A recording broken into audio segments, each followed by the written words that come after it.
నమస్కారం, NSTV news కి స్వాగతం. హెడ్లైన్ చూద్దాం.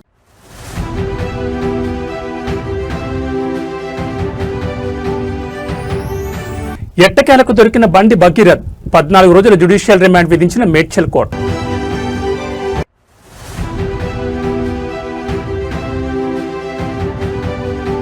ఇంజనీరింగ్ విభాగంలో రికార్డు స్థాయి ఉత్తీర్ణత 73.36% నమోదు.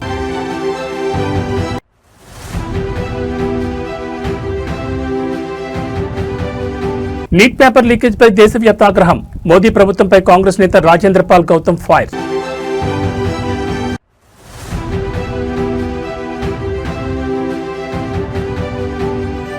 తిరుపతిలో గంజాయి కలకలం. 6 కిలోల గంజాయితో భూమన అనుచరుడు భాను అరెస్ట్. ఇక డీటెయిల్స్ చూస్తే గత కొన్ని రోజులుగా తెలుగు రాష్ట్రాల్లో తీవ్ర సంచలనం సృష్టిస్తున్న ఫోక్సో కేసు వ్యవహారంలో కీలక పరిణామం చోటు చేసుకుంది. పరారీలో ఉన్న కేంద్ర మంత్రి బండి సంజయ్ కుమారుడు బండి భగీరథ్ను ఎట్టకేలకు అదుపులోకి తీసుకున్నారు పోలీసులు. ఈ రోజు కోర్టు ముందు హాజరుపరిచారు. ఈ కేసును తీవ్రంగా పరిగణించిన న్యాయస్థానం నిందితుడు భగీరథ్కు 14 రోజుల పాటు జ్యుడిషియల్ రిమాండ్ విధించింది. కోర్టు ఆదేశాల అనంతరం పోలీసులు అతన్ని భారీ భద్రత నడుమ చెర్లపల్లి కేంద్ర కారాగారానికి తరలించారు. మేడ్చల్ కోర్టు వేదికగా ఈ రోజు బండి భగీరథ్ రిమాండ్ ప్రక్రియ ముగిసింది. వైద్య పరీక్షల అనంతరం పోలీసులు బండి భగీరథ్ను మేడ్చల్ జిల్లా కోర్టు న్యాయమూర్తి ముందు ప్రవేశపెట్టారు. ఇరుపక్షాల వాదనలు విన్న జిల్లా జడ్జి నిందితుడికి ఈ నెల 29 వరకు అంటే 14 రోజుల పాటు జ్యుడిషియల్ రిమాండ్ విధిస్తూ తీర్పునిచ్చారు. కోర్టు రిమాండ్ విధించడంతో పోలీసులు తదుపరి చర్యలు చేపట్టారు. ఎలాంటి ఉద్రిక్తతలు చోటు చేసుకోకుండా ముందస్తు జాగ్రత్తగా మేడ్చల్ కోర్టు పరిసరాల్లో భారీగా పోలీసు బలగాలను మోహరించారు. అనంతరం భగీరథ్ను చర్లపల్లి జైలుకు తరలించారు. కేంద్ర మంత్రి కుమారుడు అరెస్టు కావడం, అది కూడా ఫోక్సో లాంటి తీవ్రమైన కేసులో జైలుకు వెళ్లడం రాజకీయంగా పెద్ద దుమారానికి దారితీసింది. లీగల్ టీం బెయిల్ కోసం ప్రయత్నాలు ముమ్మరం చేస్తున్నట్టు తెలుస్తోంది. బండి భగీరథ్ రిమాండ్ ఖరారు కావడంతో చర్లపల్లి జైలు వద్ద భద్రతను పర్యవేక్షిస్తున్నారు. ఈ కేసులో తదుపరి విచారణను పోలీసులు ఎలా ముందుకు తీసుకెళ్తారనేది ఇప్పుడు ఆసక్తికరంగా మారింది.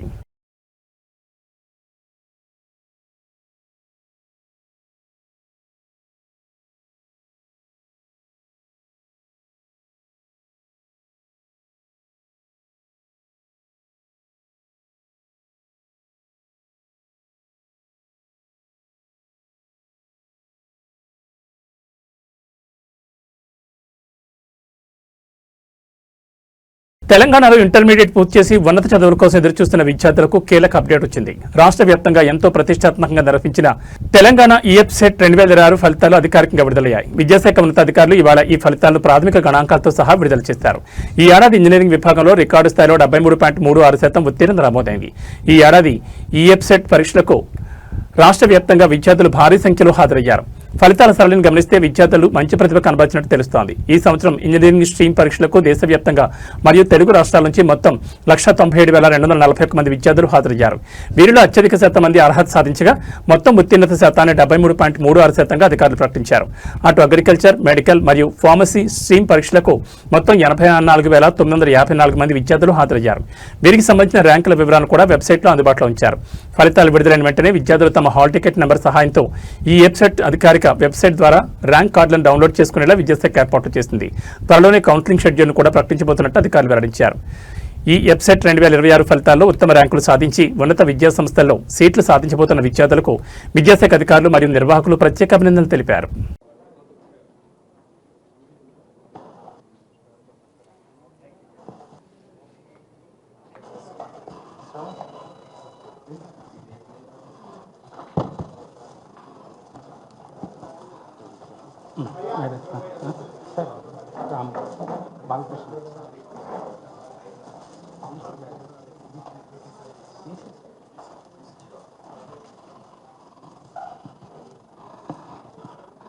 So good morning to all. In the consent of the society, the press and electronic media friends, even though it is Sunday, I disturbed you and I called you here. And today's chief guest for the EPSET 2026 release of results by Dr. K. Kesarao Garu and Dr. Yogita Rana Garu, IAS, Secretary to Education. శ్రీమతి దేవసేన గారు, Commissioner of Technology. దేశంలో నిరుద్యోగ యువతను విద్యార్థులను వేధిస్తున్న పరీక్షల paper లీకేజీల వ్యవహారంపై కేంద్రంలోని మోడీ ప్రభుత్వంపై కాంగ్రెస్ పార్టీ తీవ్రస్థాయిలో విరుచుకుపడింది. దేశవ్యాప్తంగా సంచలనం సృష్టించిన నీట్ పరీక్షా పత్రాల లీకేజ్ వ్యవహారాన్ని ప్రస్తావిస్తూ మోదీ ప్రభుత్వం పూర్తిగా విఫలమైందని, అసమర్థ ప్రభుత్వంగా మారిందని కాంగ్రెస్ ఎస్సీ విభాగం జాతీయ చైర్మన్ రాజేంద్ర పాల్ గౌతమ్ తీవ్ర విమర్శలు గుప్పించారు. కోట్ల మంది విద్యార్థుల జీవితాలతో ఆడుకుంటున్న కేంద్ర విద్యాశాఖ మంత్రి ధర్మేంద్ర ప్రధాన్ తక్షణమే తన పదవికి రాజీనామా చేయాలని ఆయన డిమాండ్ చేశారు. న్యూఢిల్లీలో మీడియా ప్రతినిధులతో మాట్లాడిన రాజేంద్ర పాల్ గౌతమ్ దేశంలో వరుసగా జరుగుతున్న పేపర్ లీకేజీలపై గణాంకాలతో సహా కేంద్ర ప్రభుత్వానికి కడిగి పారేశారు. మోదీ పాలనలో దేశంలో ఇప్పటివరకు రికార్డు స్థాయిలో దాదాపు 80 సార్లు వివిధ పోటీ పరీక్షల పేపర్లు లీకేజ్ అయ్యాయని ఆయన ఆరోపించారు. ఈ దారుణాల వల్ల దేశవ్యాప్తంగా కోట్ల మంది విద్యార్థులు, యువత జీవితాలు రోడ్డున పడ్డాయని, భవిష్యత్ అంధకారంగా మారిందని ఆవేదన వ్యక్తం చేశారు. ఎంతో ప్రతిష్టాత్మకమైన నీట్ పరీక్షా పత్రాల లీకేజ్ కారణంగా తీవ్ర మనస్తాపానికి గురై దేశవ్యాప్తంగా పలువురు విద్యార్థులు ఆత్మహత్యలు చేసుకుంటున్నారని, ఈ మరణాలకు కేంద్ర ప్రభుత్వానికి బాధ్యతని రాజేంద్ర పాల్ స్పష్టం చేశారు. ఇంత పెద్ద ఎత్తున వైఫల్యాలు జరుగుతున్న, లక్షలాది మంది విద్యార్థుల జీవితాలు తలకిందులవుతున్న విద్యాశాఖ మంత్రి ధర్మేంద్ర ప్రధాన్ ఇంకా తన పదవిలో కొనసాగడం సిగ్గుచేటన్నారు. ఆయనకు ఆ పదవిలో కొనసాగే అర్హత లేదని, తక్షణమే రాజీనామా చేయాలని డిమాండ్ చేశారు. పిల్లల భవిష్యత్తు, వారి జీవితాలతో ఆడుకుంటున్న ఇలాంటి దోషులకు అసలు ఎప్పుడు శిక్ష పడుతుంది? మోదీ ప్రభుత్వం దీనికి సమాధానం చెప్పాలంటూ రాజేంద్ర పాల్ గౌతమ్ గట్టిగా నిలదీశారు. పేపర్ లీకేజీల అంశంపై కాంగ్రెస్ దేశవ్యాప్త పోరాటానికి సిద్ధమవుతున్న తరుణంలో ఈ వ్యాఖ్యలు రాజకీయంగా కలకలం రేపుతున్నాయి. नमो बुधाय, जय भीम, जय भारत, जय संविधान, जोहार साथियों एक शब्द है इंग्लिश में इनकम्पिटेंट और इनएफिशिएंट। कौन इनकम्पिटेंट है, कौन इनएफिशिएंट है? मैं समझता हूं भारत की सरकार पूरी तरह फेल, इनएफिशिएंट, इनकम्पिटेंट है। ना ये सरकार रोजगार के अवसर बना पाई, ना ये सरकार महंगाई पर कोई कंट्रोल कर पाई। और ये देखिए मजे की बात, 80 के आसपास अब तक एग्जाम लीक हो चुके हैं। पेपर लीक होने से करोड़ों बच्चों की जिंदगी अधर में लटक गई है।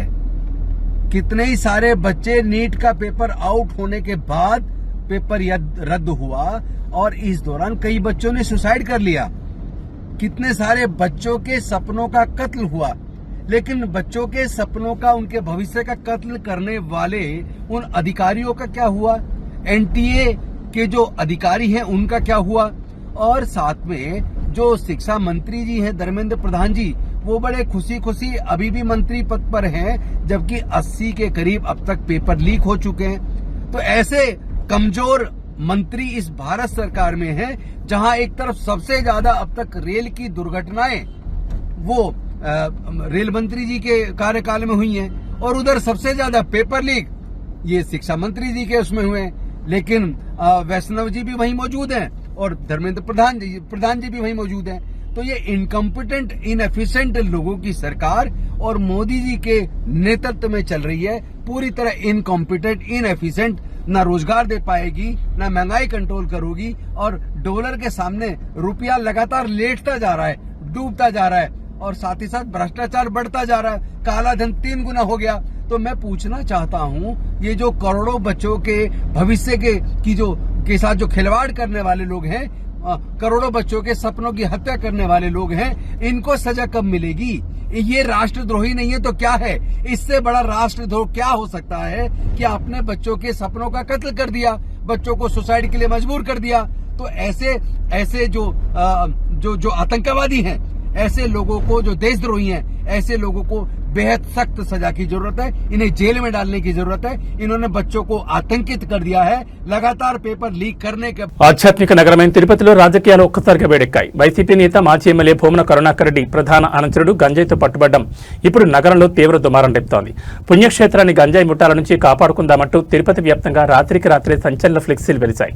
భూమన కుటుంబాన్ని తరిమికొడదాం, తిరుపతిని కాపాడుకుందామంటూ స్థానికులు, ప్రతిపక్ష శ్రేణులు పెద్ద ఎత్తున నిరసనలకు దిగడం ఇప్పుడు రాష్ట్ర వ్యాప్తంగా సంచలనంగా మారింది.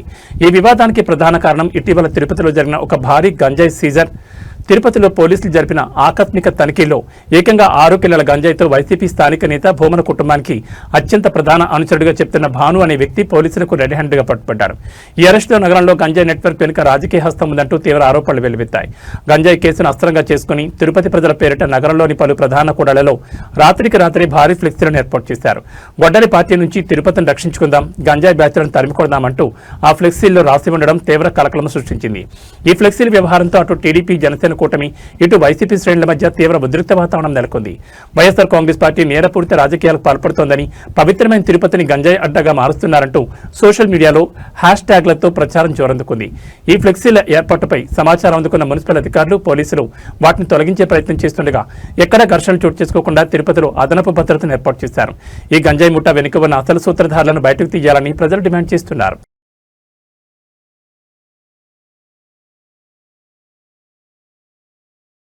కరీంనగర్లోని కేంద్ర మంత్రి బండి సంజయ్ నివాసంలో పోలీసులు జరిపిన ఆకస్మిక సోదాల వ్యవహారంలో అత్యంత కీలకమైన సంచలన పరిణామం చోటు చేసుకుంది. ఫోక్సో కేసులో 9 రోజులుగా పరారులో ఉన్న బండి సంజయ్ కుమారుడు బండి భగీరథ్ కోసమే తాము అక్కడికి వచ్చినట్లు BJP legal cell convener K Karunasagar, Antony రెడ్డిలు స్వయంగా అంగీకరించారు. పోలీసులు తనిఖీలు జరుగుతున్న సమయంలో అక్కడికి చేరుకున్న లీగల్ సెల్ బృందం ఈ కేసులో చట్టపరమైన అంశాలపై మాట్లాడడంతో కరీంనగర్ కేంద్రంగా రాజకీయ ఉత్కంఠ పీక్ చేరింది. కేంద్ర మంత్రి నివాసంలో పోలీసులు అంగుళం శోధిస్తున్న తరుణంలో బీజేపీ లీగల్ సెల్ టీం రంగప్రవేశం చేసింది. ఫోక్సో కేసు నిందితుడు బండి భగీరథ్ కరీంనగర్ ఇంట్లోనే ఉన్నాడన్న సమాచారంతో పోలీసులు సోదాలు చేస్తుండగా బీజేపీ లీగల్ సెల్ కీలక నేతలు కరుణాసాగర్, యాంటోనీ రెడ్లు నేరుగా సంజయ్ నివాసానికి చేరుకున్నారు. పోలీసుల విచారణ, తనిఖీల సరళిని వారు క్షేత్రస్థాయిలో పరిశీలించారు. ఈ సందర్భంగా మీడియా ప్రతినిధులతో మాట్లాడిన కరుణాసాగర్, యాంటోనీ రెడ్లు ఫోక్సో కేసు నిందితుడు బండి భగీరథ్ కోసమే తమ లీగల్ టీమ్గా ఇక్కడికి రావాల్సి వచ్చిందని స్వయంగా ఒప్పుకున్నారు. కేసు నమోదు, పోలీసుల గాలింపు చర్యల నేపథ్యంలో చట్టపరమైన రక్షణ, తదుపరి న్యాయపరమైన వ్యవహారాలపై చర్చించేందుకే తాము వచ్చినట్లు స్పష్టం చేశారు. ఒకవైపు కేంద్ర మంత్రి కొడుకు కోసం పోలీసులు ఇల్లంతా వెతుకుతుంటే మరోవైపు నిందితుడి తరపున వాదించడానికి, న్యాయ సహాయం అందించడానికి లీగల్ సెల్ టీం అంత వేగంగా స్పందించి రావడంపై కాంగ్రెస్, బీఆర్ఎస్ శ్రేణులు విమర్శలు గుప్పిస్తున్నాయి. ఈ క్రమంలో నివాసం వద్ద పోలీసులకు, బీజేపీ న్యాయవాదులకు మధ్య కాసేపు వాగ్వాదం కూడా చోటు చేసుకుంది. బీజేపీ లీగల్ సెల్ నేతల రాకతో బండి భగీరథ్ ఆచూకీ కరీంనగర్లోనే ఉందా, లేక లీగల్ టీం సలహాతో కోర్టులో ముందస్తు బెయిల్ లేదా సరెండర్ అయ్యేందుకు ప్లాన్ చేస్తున్నారనే చర్చ రాజకీయ వర్గాల్లో జరిగింది. Sanjay Kumar ji, I along with Sri Antony Reddy, senior advocate, have surrendered Bandi Bhagirath to the police at about 8:15 p.m. near Tech Park. Police, SOT police, Cyberabad has took custody of the Bandi Bhagirath, and we along with Bandi Bhagirath have came down to police Pet Bashirbagh police station, where police have conducted the investigation which they usually conduct as per BNSS and as per POCSO protocols.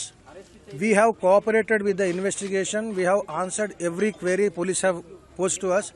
We have given every information. Even Bandi Bhagirath has given all the information, has readily agreed to cooperate with the investigation. And we, after the investigation, the Bandi Bhagirath has been brought to the magistrate, where the magistrate has remanded Bandi Bhagirath to judicial custody till 29th of May. We have full confidence in the investigation. We have full confidence in the judicial procedure. We are very confident that we will be cleared of these allegations and we will come out clean. Sir, one side, the police saying that we are arresting the Bhagirath.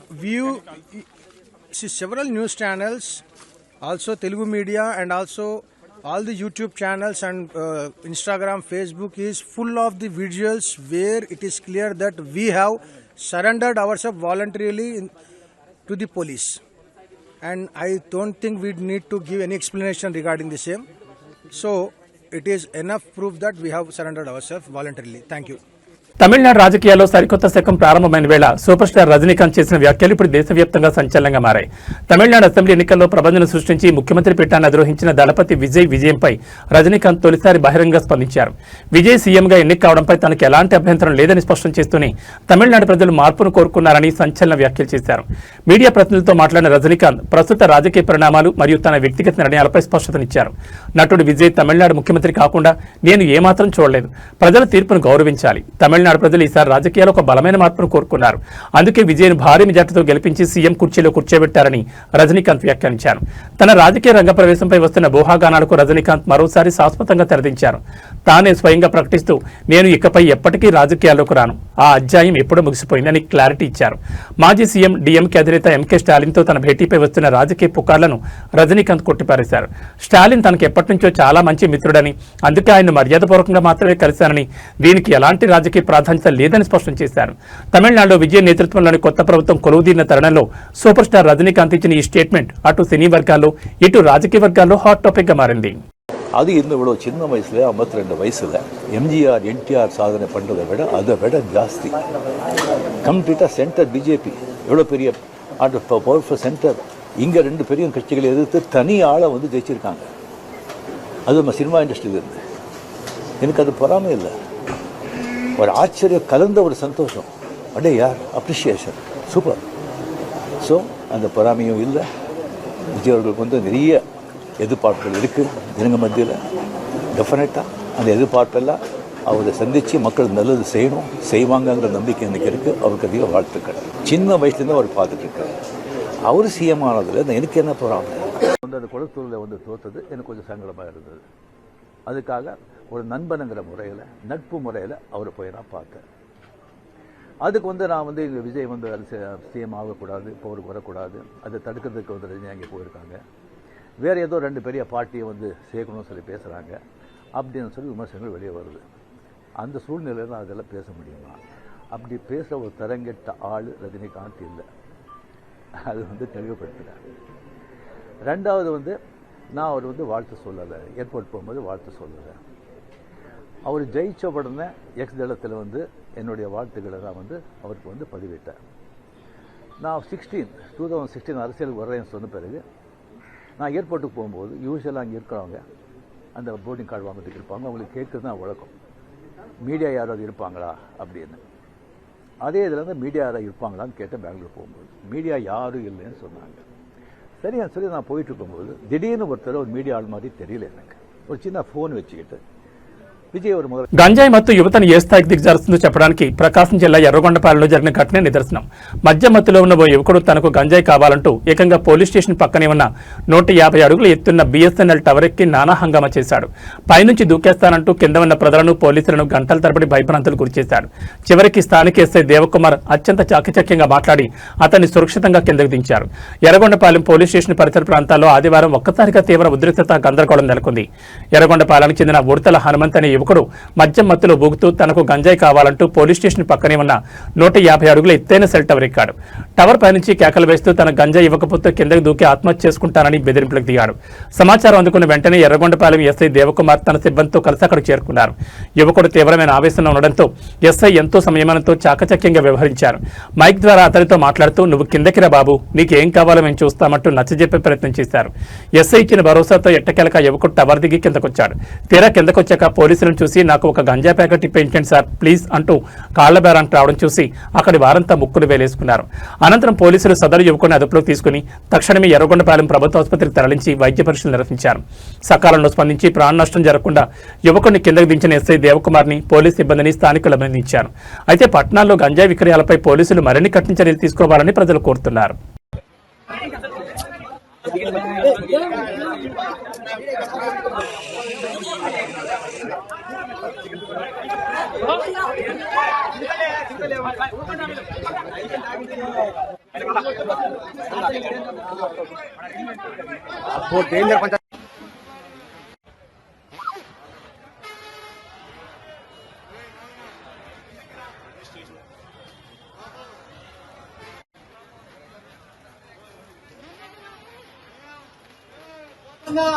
भैया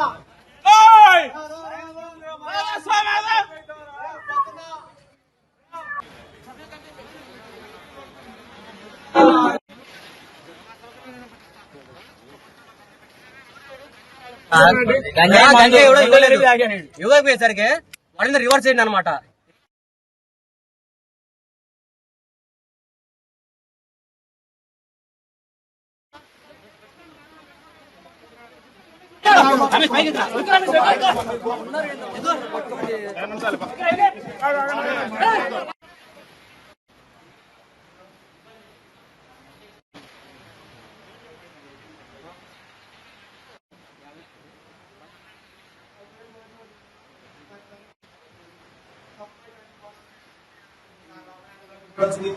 హైదరాబాద్ హైదరాబాద్ నగర గుండెకాయ లాంటి అమీర్పేటలో త్వరలోనే తెలుగువారి ఆరాధ్య దైవం యుగపురుషుడు నందమూరి తారక రామారావు భవ్య విగ్రహం కొలువు తీరబోతోంది. అమీర్పేట్ మెయిన్ సిగ్నల్ సమీపంలో ఉన్న హైలాండ్ జంక్షన్ వద్ద ఎన్టీఆర్ విగ్రహ ప్రతిష్టాపనకు సంబంధించిన పనులు అధికారికంగా ప్రారంభమయ్యాయి. నగరంలో ఎంతో ప్రాధాన్యత ఉన్న ఈ కూడల్లో అన్నగారి విగ్రహం ఏర్పాటు చేస్తుండటంపై ఎన్టీఆర్ అభిమానులు తెలుగుదేశం పార్టీ శ్రేణులు హర్షం వ్యక్తం చేస్తున్నారు.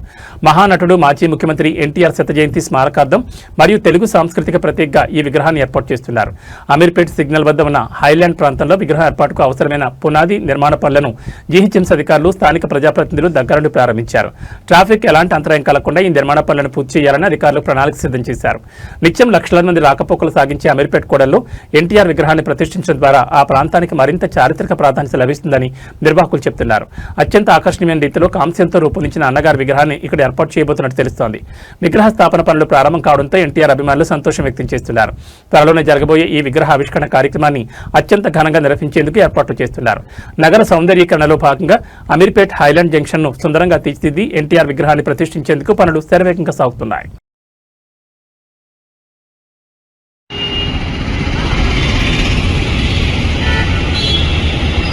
దేశ రాజధాని ఢిల్లీలోని ఇందిరాగాంధీ అంతర్జాతీయ విమానాశ్రయంలో కస్టమ్స్ అధికారులు భారీ ఎత్తున బంగారాన్ని పట్టుకున్నారు. అమెరికాలోని శాన్ ఫ్రాన్సిస్కో నుండి ఎయిర్ ఇండియా విమానంలో వచ్చిన ఒక కిలాడి స్మగ్లర్ గుట్టును కస్టమ్స్ ఎయిర్ ఇంటెలిజెన్స్ యూనిట్ అత్యంత చాకచక్యంగా రట్టు చేసింది.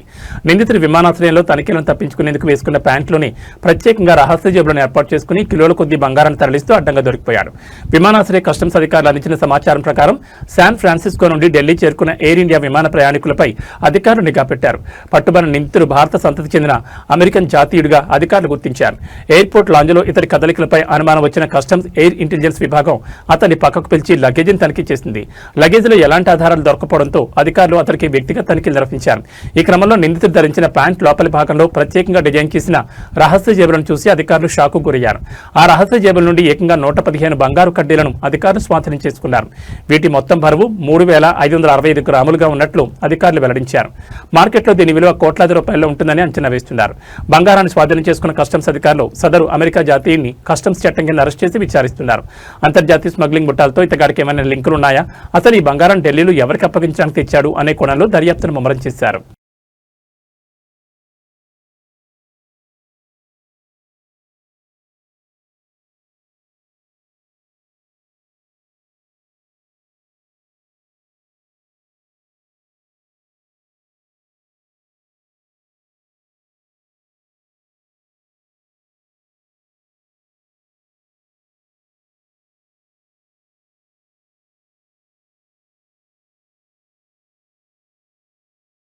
మహబూబ్ నగర్ జిల్లా జడ్చర్లపట్నంలో తీవ్ర కలకలం రేపిన ఘోర హత్యోదంతం చివరికి నిందితుని మరణంతో ముగిసింది.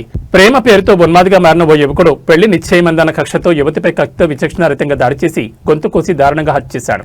కళ్ల ముందే యువతి రక్తపు మడుగులు పడిపోవడంతో ఆగ్రహంతో ఊగిపోయిన స్థానికులు నిందితుని పట్టుకుని చేతులు కట్టేసి బండరాలతో దాడి చేశారు. ఈ దాడిలో తీవ్రంగా గాయపడిన నిందితుడు ఆసుపత్రిలో చికిత్స పొందుతూ మృతి చెందాడు. జడ్చర్లపట్నంలోని నిమ్మబావిగడ్డ ప్రాంతంలో ఈ నిత్తుటి ఘోరం చోటు చేసుకుంది. నిమ్మబావిగడ్డకు చెందిన వైష్ణవి అనే యువతిని తేజ అనే యువకుడు గత 2 ఏళ్లుగా ప్రేమిస్తున్నానంటూ వెంటబడుతున్నాడు. అయితే ఇటీవల వైష్ణవికి వేరే వ్యక్తితో నిశ్చితార్థం జరిగింది. ఈ విషయం తెలుసుకున్న తేజ తీవ్ర కక్ష పెంచుకున్నాడు. శనివారం వైష్ణవి ఇంటి వద్ద ఒంటరిగా ఉన్న సమయం చూసి తేజ అక్కడికి చేరుకున్నాడు. ఇద్దరి మధ్య గొడవ జరగడంతో తనతో తెచ్చుకున్న పదునైన కత్తితో వైష్ణవిపై విచక్షణారహితంగా దాడి చేశాడు. ఆమె కేకలు వేస్తున్నా వినకుండా దారుణంగా గొంతు కోసేశాడు. తీవ్ర రక్తస్రావం కావడంతో వైష్ణవి అక్కడికక్కడే ప్రాణాలు కోల్పోయింది. యువతి కేకలు విని చుట్టుపక్కల ప్రజలు భారీగా అక్కడికి చేరుకునేసరికి వైష్ణవి మరణించింది. పారిపోవడం ప్రయత్నిస్తున్న ఉన్మాది తేజను స్థానికులు వెంబడించి పట్టుకున్నారు. ఆగ్రహంతో ఊగిపోయిన జనం అతని చేతులు కట్టేసి బండరాలతో ఇష్టం వచ్చినట్టు కొట్టారు. సమాచారం అందుకున్న వెంటనే జడ్చర్ల పోలీసులు సంఘటనా స్థలానికి చేరుకుని స్థానికుల దాడిలో స్పృహత పడిపోయిన తేజను రక్షించి చికిత్స నిమిత్తం ఆసుపత్రికి తరలించారు. అయితే తీవ్ర అంతర్గత గాయాలు కావడంతో తేజ ఆసుపత్రిలో చికిత్స పొందుతూ ఈరోజు మరణించాడు. ప్రేమ పేరుతో యువతి ప్రాణాలు తీసిన ప్రేమోన్మాదికి స్థానికులు అక్కడికక్కడే శిక్ష విధించినట్లయింది. ఒకే ఘటనలో ఇద్దరు యువకులు మృతి చెందడంతో జడ్చర్లపట్నంలో విషాద ఛాయలనుకున్నాయి. పోలీసులు కేసు నమోదు చేసుకుని దర్యాప్తు చేస్తున్నారు. ఆ పాప ఎవరు? నన్ను 2 సంవత్సరాలు లవ్ చేసి నా దగ్గర డబ్బులు మొత్తం దెంగి నన్ను మోసం చేసి హైదరాబాద్లోని చారిత్రాత్మక సరూర్ నగర్ చెరువు సంరక్షణ పునరుద్ధరణ ధ్యేయంగా నగరంలో ఒక మంచి కార్యక్రమం ఊపందుకుంది. చెరువు పరిరక్షణపై ప్రజల్లో అవగాహన కల్పించేందుకు మాజీ కార్పొరేటర్ ధర్మపల్లి రాజశేఖర్ రెడ్డి ఆధ్వర్యంలో రన్ ఫర్ లేక్ రీనోవేషన్ పేరుతో 3K రన్ నిర్వహించారు. ఈ పరుగుకు స్థానిక యువత, పర్యావరణ ప్రేమికుల నుంచి భారీ స్పందన లభించింది. ప్రముఖ సినీ నటి పాయల్ రాధాకృష్ణ ఈ రన్ను జెండా ఊపి ప్రారంభించగా సరూర్ నగర్ మైదాన్ పరిసరాల్లో జరిగిన ఈ 3K రన్ పర్యావరణ చైతన్యానికి వేదికగా నిలిచింది. ఈ పరుగును ప్రారంభించిన సినీ నటి పాయల్ రాధాకృష్ణ మాట్లాడుతూ నగరాల్లో ఉన్న జలాశయాలను కాపాడుకోవడం మనందరి బాధ్యతని, ఇలాంటి చైతన్య కార్యక్రమాల్లో యువత పెద్ద ఎత్తున పాల్గొనడం అభినందనీయమని కొనియాడారు. కార్యక్రమ నిర్వాహకులు మాజీ కార్పొరేటర్ ధర్మపల్లి రాజశేఖర్ మాట్లాడుతూ సరూర్ నగర్ చెరువును సర్వాంగ సుందరంగా తీర్చిదిద్దేందుకు కాలుష్యరహితంగా మార్చేందుకు ముఖ్యమంత్రి రేవంత్ రెడ్డి 24 కోట్ల భారీ నిధులను మంజూరు చేశారని వెల్లడించారు. ఈ నిధులతో చెరువు పునరుద్ధరణ పనులు శరవేగంగా సాగుతాయని తెలిపారు. పర్యావరణ పరిరక్షణలో భాగంగా నిర్వాహకులు ప్రజలకు ఒక కీలక పిలుపునిచ్చారు. రాబోయే వినాయక చవితి పండుగ సందర్భంగా చెరువులు కలుషితం కాకుండా చూసేందుకు ప్లాస్టర్ ఆఫ్ ప్యారిస్ విగ్రహాలకు బదులుగా ప్రతి ఒక్కరూ మట్టి గణపతులను మాత్రమే పూజించాలని, ఆ విగ్రహాలను నిమజ్జనం చేయాలని కోరారు. స్థానిక కాలనీల నివాసితులు, ఉత్సాహవంతులు పెద్ద సంఖ్యలో పాల్గొన్న ఈ 3K రన్ సరూర్ నగర్ చెరువుకు పూర్వవైభవం తీసుకురావాలనే సంకల్పానికి ఒక బలమైన పునాదిగా నిలిచింది. And please say no to drugs and take care of your area.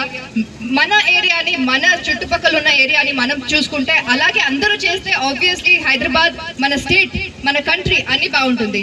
So please do take care. And వచ్చిన అందరికీ థ్యాంక్ యూ సో మచ్. ఇంత క్రౌడ్ ఈ టైంకి వస్తుందని నేను డెఫినెట్ గా అనుకోలేదు. నేను నాసిక్ నుంచి పొద్దున 4:30 వచ్చేటప్పుడు నేను అడిగాను అంత క్రౌడ్ వస్తుందా ఈ టైంలో అని. ఇంత క్రౌడ్ వచ్చింది. అండ్ అక్కడ పాయలని అలసకే thank you so much. And yes my brothers. కలియుగ వైకుంఠం తిరుమల గిరిలపై భక్తుల రద్దీ కొనసాగుతోంది. ఈ క్రమంలోనే హైదరాబాద్ గోషామహల్ నియోజకవర్గ ఎమ్మెల్యే బీజేపీ ఫైర్ బ్రాండ్ నేత టి రాజాసింగ్ తిరుమల శ్రీవారిని దర్శించుకున్నారు. శనివారం రాత్రి కాలినడకన అలిపిరి మార్గం ద్వారా కొండపైకి చేరుకున్న ఆయన ఈ రోజు ఉదయం విరామ సమయంలో స్వామివారిని దర్శించుకుని మొక్కులు చెల్లించుకున్నారు. సాధారణ భక్తుల కాలినడకన కొండెక్కిన రాజాసింగ్ కి తిరుమలలో అభిమానులు, భక్తులు ఘనస్వాగతం పలికారు. ఈ రోజు ఉదయం ఆలయ అధికారులు రాజాసింగ్ కి ప్రత్యేక దర్శనం ఏర్పాట్లు చేశారు. ఆలయంలో ప్రవేశించిన ఆయన వెంకటేశ్వర స్వామివారిని దర్శించుకుని ప్రత్యేక పూజలు నిర్వహించారు. అనంతరం రంగనాయకుల మండపంలో వేద పండితులు ఆయనకు ఆశీర్వచనం అందించి తీర్థప్రసాదాలు, స్వామివారి శేషవస్త్రాన్ని బొక్కరించారు. దర్శనానంతరం ఆలయ వెలుపల రాజాసింగ్ మీడియాతో మాట్లాడారు. తెలుగు రాష్ట్రాల ప్రజలు ఆయురారోగ్యాలతో సుభిక్షంగా ఉండాలని ఆ ఏడుకొండల స్వామిని ప్రార్థించినట్టు తెలిపారు. ఎప్పుడూ రాజకీయాలు, సంచలన వ్యాఖ్యలతో వార్తల్లో ఉండే రాజాసింగ్ ఇలా కుటుంబ సభ్యులతో కలిసి కాలినడకన వచ్చి స్వామివారిని దర్శించుకోవడం ఆలయ పరిసరాల్లో ఆసక్తికరంగా మారింది. ఆయన చూసేందుకు, ఫోటోలు దిగేందుకు భక్తులు పెద్ద ఎత్తున ఆసక్తి చూపించారు. తిరుమల శ్రీవారి దర్శనం ముగించుకున్న రాజాసింగ్ ఇవాళ మధ్యాహ్నం తిరిగి హైదరాబాద్ కు పయనం కానున్నారు.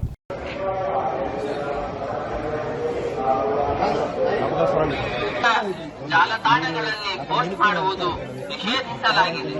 ಉಲ್ಲಂಘಿಸಿದವರಿಗೆ ಕಾನೂನು ಕ್ರಮ ಕೈಗೊಳ್ಳಲಾಗುತ್ತದೆ.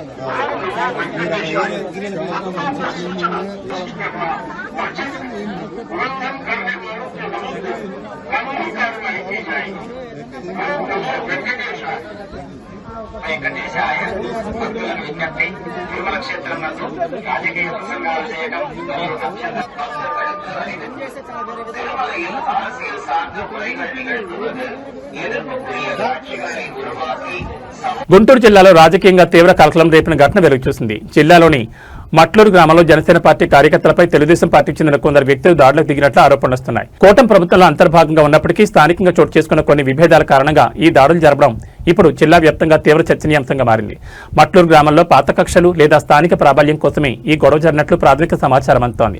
మట్లూరు గ్రామ పరిధిలో జనసేన పార్టీకి చెందిన చురుకైన కార్యకర్తలపై టీడీపీ స్థానిక నేతలు, అనుచరులు ఒక్కసారిగా ఘర్షణ దిగినట్టు తెలుస్తోంది. ఈ క్రమంలో ఇరు వర్గాల మధ్య వాగ్వాదం పెరిగి అది కాస్త భౌతిక దాడులకు దారితీసింది. ఘర్షణపై సమాచారం అందిన వెంటనే స్థానిక పోలీసు యంత్రాంగం మట్టూరు గ్రామానికి చేరుకుంది. ఎక్కడ పరిస్థితులు తప్పకుండా అదనపు బలగాలను మోహరించారు. గొడవకు కారణమైన ఇరు వర్గాల వారిని చెదరగొట్టి గ్రామంలో శాంతి భద్రతలను అదుపులోకి తెచ్చే ప్రయత్నం చేస్తున్నారు. ఈ దాడికి సంబంధించిన సమాచారం సోషల్ మీడియాలో వేగంగా విస్తరిస్తోంది. జన సైనికులపై దాడులను నిరసిస్తూ జనసేన శ్రేణులు సోషల్ మీడియాలో తీవ్ర ఆగ్రహం వ్యక్తం చేస్తున్నారు. తప్పు చేసిన వారు ఏ పార్టీకి చెందిన వారైనా సరే పోలీసులు కఠిన చర్యలు తీసుకోవాలని డిమాండ్ చేస్తున్నారు. కూటమి ప్రభుత్వంలో ఎలాంటి అంతర్గత ఘర్షణలు చోటు చేసుకోవడంపై అటు రాజకీయ వర్గాలను ఆందోళన వ్యక్తమవుతోంది. ఈ ఘటనపై ఉన్నతాధికారులు ఎలా స్పందిస్తారో చూడాలి. మరి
ఏవీ బులెటిన్ విశేషాలు మరో బులెటిన్లో మళ్ళీ కలుసుకుందాం. నమస్కారం.